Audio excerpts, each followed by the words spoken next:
আসসালামু আলাইকুম dear viewers. আজকে আমরা পাইথনের খুবই গুরুত্বপূর্ণ একটি টপিক নিয়ে আলোচনা করব। টপিকটা হচ্ছে যে আমরা যখন থার্ড পার্টির লাইব্রেরি ইউজ করি পাইথনে অথবা বিল্ট ইন লাইব্রেরি ইউজ করি, তখন এর যে লাইব্রেরি ফাংশনস, মেথডস বা অ্যাট্রিবিউটগুলো আছে সেগুলো কিন্তু আমরা কোনো সোর্স থেকে জেনে মেমোরাইজ করি অথবা কোথাও নোট করি। এখন আজকে দেখবো আমরা একটা লাইব্রেরিতে কী কী মেথডস অথবা ফাংশনস অ্যাভেলেবল সেগুলোর লিস্ট কীভাবে বের করতে হয়। তো আমরা উদাহরণ হিসাবে সাপোজ লিস্ট নিয়ে কাজ করব। যেমন নাম নামক একটা ভ্যারিয়েবলে আমরা একটা লিস্ট ডাটা টাইপ অ্যাসাইন করি 1 2 3 4 6। এখন যদি আমরা এটার ডাটা টাইপটা প্রিন্ট করি, এই যে রিটার্ন করলো লিস্ট, এটা লিস্ট ডাটা টাইপ আন্ডারে আছে। তো এখন লিস্ট আগে কি লেখা আছে, ক্লাস, নিশ্চয়ই এটা একটা ক্লাস। এখন আমরা দেখব এই ক্লাসে কি কি মেথডস অ্যাভেলেবল সেগুলো কীভাবে বের করতে হয়। তো আমরা যে ফাংশনসটা ইউজ করবো পাইথনের বিল্ডিং ফাংশন, সেটা হচ্ছে যে dir। এই ফাংশনের ভিতরে যখন আমরা ক্লাস নেমটা দিব, ক্লাস নেমটা হচ্ছে লিস্ট। আমরা ক্লাস নেম, যেহেতু নেম লিস্ট ক্লাসকে ইন্ডিকেট করে, আমরা নেম দিলেও হবে অথবা সরাসরি লিস্ট লিখলেও হবে। তো এখন যদি আমরা কোডটা রান করি, আমাদের যেমন লিস্ট, এই যে লিস্ট ডাটা টাইপটার সাথে কি কি মেথড আমরা ইউজ করতে পারি, যেমন append, clear, copy, count, extend, index, insert, pop, remove, reverse, sort. আমরা কিন্তু খুব সহজেই dir ফাংশন ইউজ করে খুব সহজে যে কোনো মডিউলের অথবা কোনো ক্লাসের আমরা ফাংশনস মেথডসগুলো বের করতে পারি। যেমন আমরা যদি এখান থেকে ইউজ করি, কোনটা ইউজ করা যায়, যেমন আমরা ইউজ করব পপ, এবং এই পপ কি কাজ করে আমরা আগে সেটা জেনে নিব পাইথনের একটা বিল্ডিং ফাংশন দিয়ে। ফাংশনটা হচ্ছে যে হেল্প ফাংশনের ভিতরে আমরা লিখব যে নাম, যেহেতু আমাদের ক্লাসকে ইন্ডিকেট করে, লিস্ট, এরপরে মেথডস নেম, মেথডটা হচ্ছে পপ। এখন হেল্প ফাংশন আমাদেরকে এই যে পপ, এর ভিতরে আমাদের ইন্ডেক্স -1 মানে লাস্ট, একবারে লাস্ট আইটেমটা ধরবে। কী করবে, methods remove list instance remove and return item at index default last. এটা ইরোর রেজ করবে কখন, যখন এই লিস্ট ইজ এমটি হয় or index is out of range হয়, তখন সে একটা ইন্ডেক্স ইরোর টাইপের একটা ইরোর শো করবে। তো আমরা দেখি কাজ করে কিনা। নাম ডট পপ, যখন আমরা লাস্টের আইটেমটা রিমুভ করব তখন আমরা পাবো 1 2 3 4। এখন আমরা দেখব এই চারটা আইটেম পাই কি না। ইয়েস, আমরা 1 2 3 4 পেলাম। এখন আমরা একটা কাস্টম মডিউল ক্রিয়েট করি, যেমন ইউটিউব। এর ভিতরে একটা ফাংশন নিলাম অ্যাবাউট, এর আগে আমরা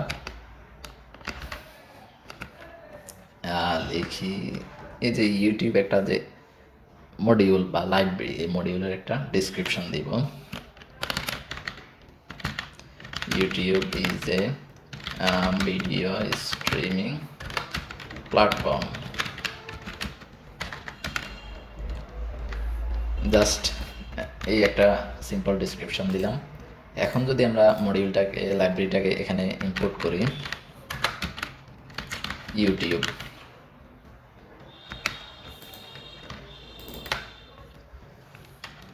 তো আমরা প্রথমেই দেখব যে ইউটিউব মডিউলটার কাজ কি, বা এর ভিতরে যে আমরা ডেসক্রিপশনটা লিখলাম, এই ডেসক্রিপশনটা আমরা কীভাবে বের করবো। আমরা যখন থার্ড পার্টি মডিউল ইউজ করি তখন তো আমাদের কোডে গিয়ে প্রত্যেকটা মডিউল কীভাবে দেখার, ম্যানুয়ালি দেখার দরকার নেই, আমরা খুব ইজিলি এভাবে বের করতে পারি হেল্প ফাংশনের সাহায্যে। হেল্প ফাংশনে জাস্ট আমাদের লাইব্রেরিটার নাম দিয়ে দিলাম। এখন যদি আমরা আউটপুট দেখি, আউটপুটে দেখাচ্ছে ইউটিউব যে মডিউল সেটার নাম এবং ডেসক্রিপশনে দেখাচ্ছে এখানে যে ডক স্ট্রিংটা দিলাম সেই স্ট্রিংটা, YouTube is a video string platform. এখানে যদি আমি কিছু সাপোজ একটা মেথড ফাংশন নিলাম, ফাংশনের ভিতরে বলে দিলাম ইউটিউব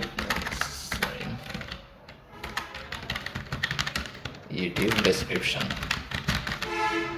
গোজ হিয়ার, এবং এটা কিছুই রিটার্ন করবে না।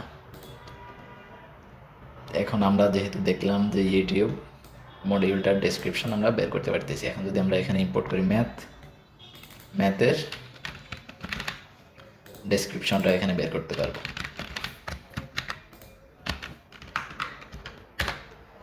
এই যেমন মডিউল নেম হচ্ছে ম্যাথ এবং ডেসক্রিপশন হচ্ছে this module provides access to mathematical functions defined by a C standard. এখন আমরা খুব সহজে বুঝতে পারলাম যে ম্যাথ মডিউলের কাজ কি, প্লাস এখানে তারা ফাংশনসগুলো ডেসক্রিপশনে দিয়ে দিয়েছে।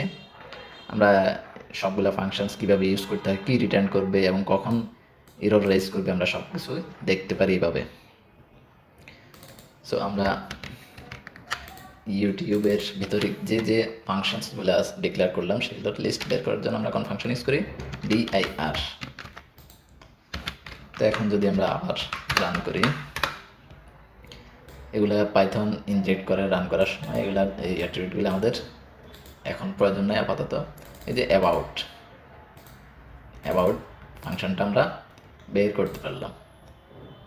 এখন দেখবো যে অ্যাবাউট ফাংশনের ভিতরে যে আমরা যে ডেসক্রিপশনটা লিখলাম সেই ডেসক্রিপশনটা কীভাবে আমরা পড়তে পারি, এই ডেসক্রিপশনটা হতে পারে কীভাবে ফাংশনটা ইউজ করব, প্লাস ফাংশনের বর্ণনা সহ ইত্যাদি ইত্যাদি। আমরা দেখব যে help function YouTube dot function name কি অ্যাবাউট। এখন যদি আমরা রান করি, এই তো ইউটিউব ডেসক্রিপশন গোজ হেয়ার, এই যে অ্যাবাউট যে আমরা ফাংশনটা লিখলাম সেই ফাংশনের ডেসক্রিপশন, এখানে যে ডেসক্রিপশনটা দিলাম এই ডেসক্রিপশনটা আমরা কোথায় পেলাম, হেল্প ফাংশনে পেলাম আর কি। এছাড়াও আমরা এই যে ডক স্ট্রিংগুলো হেল্প ফাংশন ছাড়াও বের করতে পারি, যেমন ইউটিউব ডট ফাংশনটা কি অ্যাবাউট, এরপরে আমরা লিখতে যে ডক। এখন যদি রান করি অনলি ডট স্ট্রিং। এই হচ্ছে আমাদের পাইথনের গুরুত্বপূর্ণ trick. I think Python would be very easy if you knew that. If you really learned something new, please hit the subscribe. See you again. Love is.